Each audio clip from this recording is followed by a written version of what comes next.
Alrighty, good morning, everybody. We made it to Wednesday, June 15th, 2022. Let's go ahead and get started. I want to go back and just to toot our horn here on the orange power level. Want to go back to Monday and Tuesday of this week. We did not do, or at least I did not call a lot of trades at the beginning of the week here. The market has just been way too sideways, and so I've been reticent to do anything. So if you were in the room, I haven't really made any magical calls, but I do want to point out that on Monday here, right after the open, we came right to our holy orange power level, hit it to the tick, and then went ahead and sold off from there, right? So had you have played that level, like I said, there's just the probabilities of this level are so high that you might as well try it. I did not tell you explicitly to take the level, but had you have taken that on Monday, that was the best trade of the day. It held 38.1950, never came back to test it. Did come up pretty close to 38.15 here, but never came back to 38.1950, and then sold off for I think something like um, 80 or 90 points. Went all the way down from 38.19 all the way down to the low of Monday at 37.35, 35 quarter. On Tuesday, and this was not, again, not necessarily a trade I called, but if you had your orange power level on the chart, we came right up to it, hit it to the tick, just like the day before that, except it happened about 15 minutes after the open. And if you remember, I believe yesterday, I hope I'm not just remembering something. Yeah, so we had PPI yesterday at 5:30. So if you were at your charts, you had your orange power level on there. The market, let's see, 5:30 was when the PPI came out. You can see there was a rally right to the orange power level, and then it failed. So if you would have shorted the power level yesterday morning, you would have got short at 37.88 or maybe 87.50, and then the market sold right back down to 35, and then so 50 points lower from there, and then continued to go lower down to 37.08. Never came back to tag that orange power level. So two beautiful trade setups there. Just wanted to point out how nice that worked. And then if we look at this morning here, the orange power level I don't think prints until just about 4 a.m. If I recall correctly, 3 a.m. something around here. So you wouldn't have actually been able to see this in the overnight session, but we came right into the level and failed two times before it became really messy there. But again, you can see even though it didn't print till a little later in the morning, that level in the market was very, very significant all through the overnight session and even through the early glowbacks. So let's go ahead and jump into this morning. I will just zoom out just to give you a picture of what's been happening here. On Monday, we said we expected lower, right? And we continued to sell off to 35. On Tuesday, we were talking about a potential bullish breakout based on the signals we were seeing off the lows. And if we could break out through, I believe we said yesterday, if we could get up through the orange power level and get up through 50% of the previous day, which was the overnight high, we would go ahead and see if we can ride the bulls a little bit. But it never got through the orange power level and just continued to sell off to new lows. So it was just like we expected. There was an attempt by the bulls to break out, but then the bears continued to swat it lower. And now here we come into this morning, and we're stuck within yesterday's price range. However, we are attempting once again to go ahead and push and break out to the upside. I'm just curious to see here this push right here, right after the low of the day, came up into Globex, pulled back right into the 38 here for this continuation higher. Interesting to note. So let's take a look at the levels we're dealing with today, see if there's any new buildup of signals. And I will go ahead and give me 1 second here.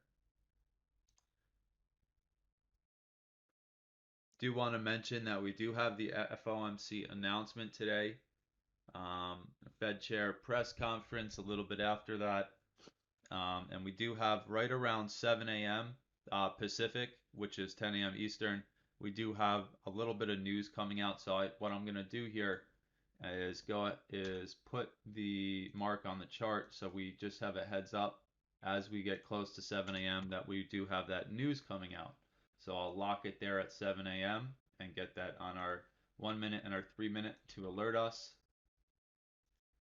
And outside of that, I think that's everything to be aware of coming into the open here. So let's go ahead and go into our levels.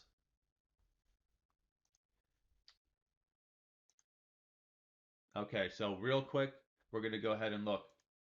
Quarterly chart, monthly chart, weekly chart, and daily chart all showing that bullish divergence from yesterday's low.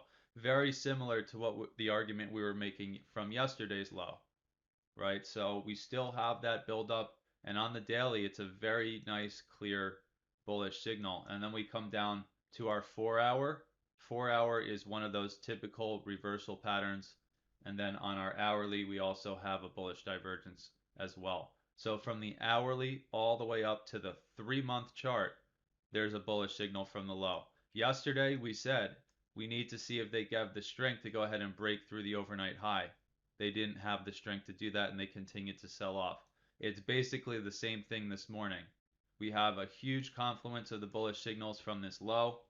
The bulls did rip it higher here in the Globex session, but we're coming right into 3781, one of our minor levels, and we're having a little trouble.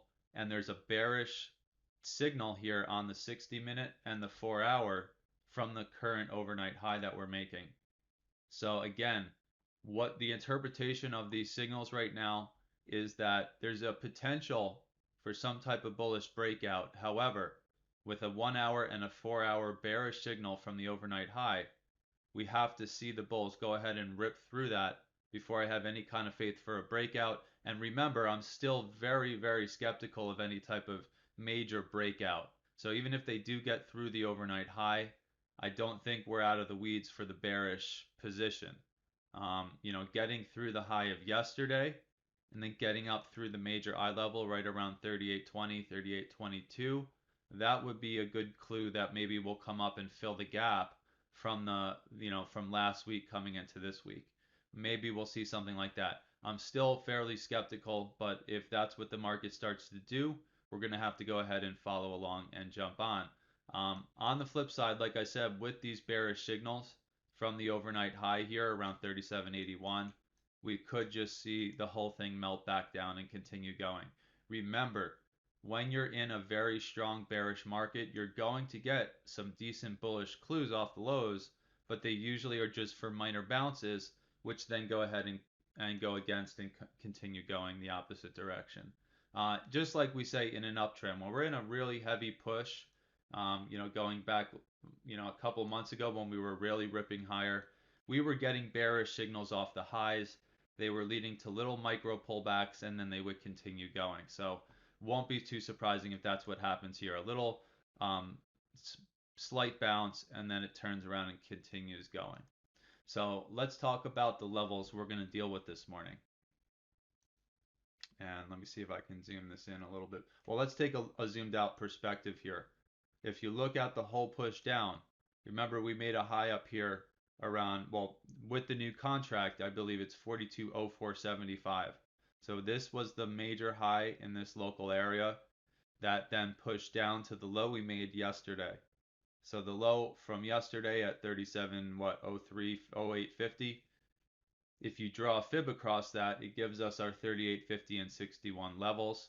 And I went ahead and marked them on the chart. So let me delete the actual fib leg, and you can see we've got the 50 here, we've got the 61.8 here, and then we do have the 38 lining up with that major low we were talking about yesterday at 3900. And then you can see that little swing low dips right into 96.50. So we've got three major retracement levels here. And let's see if we can zoom in a little bit. We've got the swing low, which I think we should pay attention to at 96.50, right up into that 3900 level, and that is also our 38% retracement.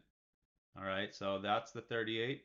The 50 is right here up at 39.56.50, and then the 61.8 right in line with this nice little structure box right here at 40.15 quarter. All right. So those are those bigger time frame levels that you want to be aware of. And then from the major swing low, swing highs, if you zoom out and look, back on May 22nd, we came down to a low here at 38. Let me get the number, 38.10. So that was a major low at 38.10, and then we ripped it higher. We still really haven't come back to test it, although you could argue we tried to test it and failed just in front of it here on Tuesday of this week, yesterday. But I still think that might be relevant if we come back up into that level. So I did mark it at 38.10. Again, it might have been basically, for all intents and purposes, tested yesterday. But we do have that there. And then there is this swing back here from May 24th, and that low was 38.74.50. It also happens to basically line up with where that gap, the other side of the gap is. So, and then we also have a minor level at 38.75 there. So that to me also looks interesting for potential contention. And then if they continue going through that, this other major swing at 3,900. We'll get into other levels if it continues to go.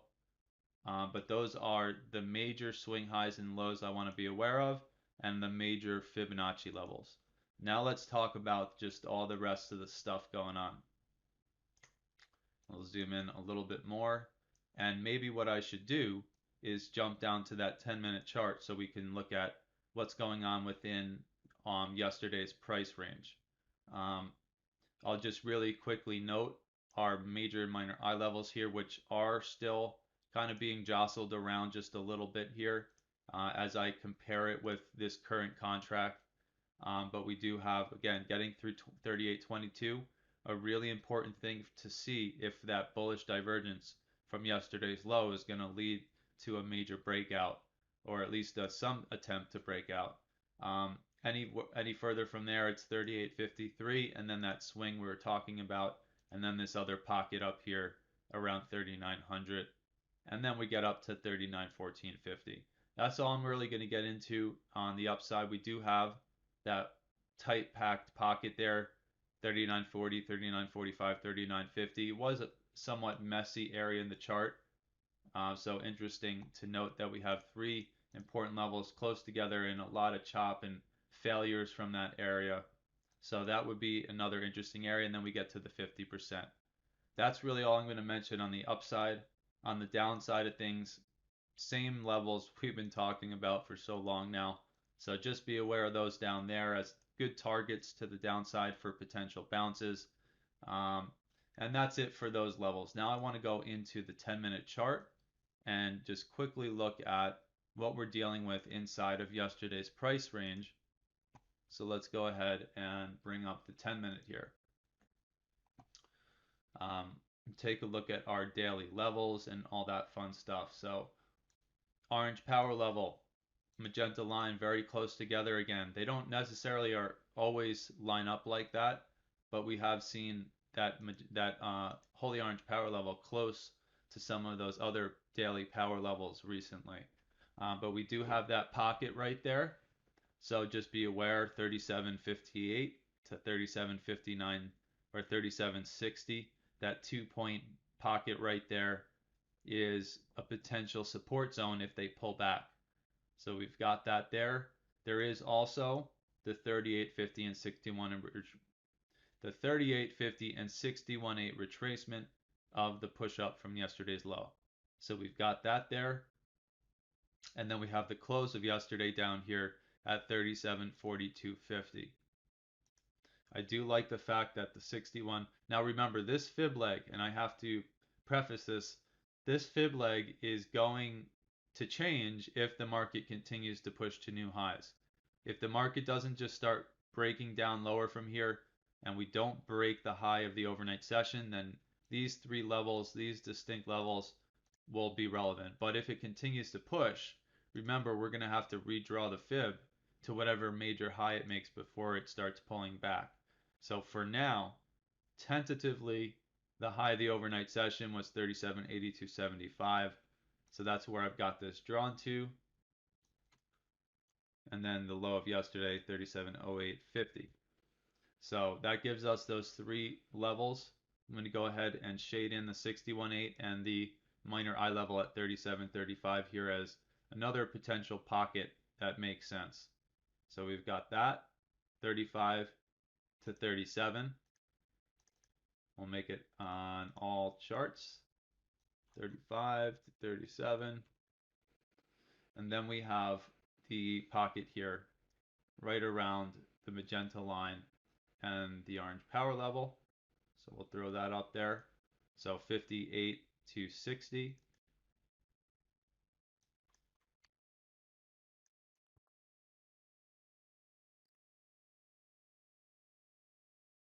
And then, like I said, there's possibility with those fib levels that those might hold.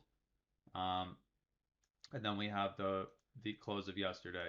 It's a lot of very closely knit stuff here, so it just is what it is. Look what happened yesterday within the range between the 61.8 and the 38.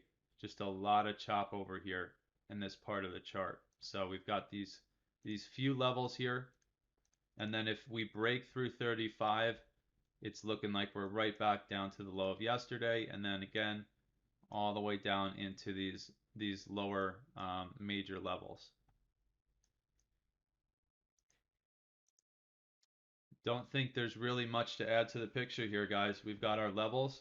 We have that major signal from the low of yesterday that we have to see if that's going to end up playing out here.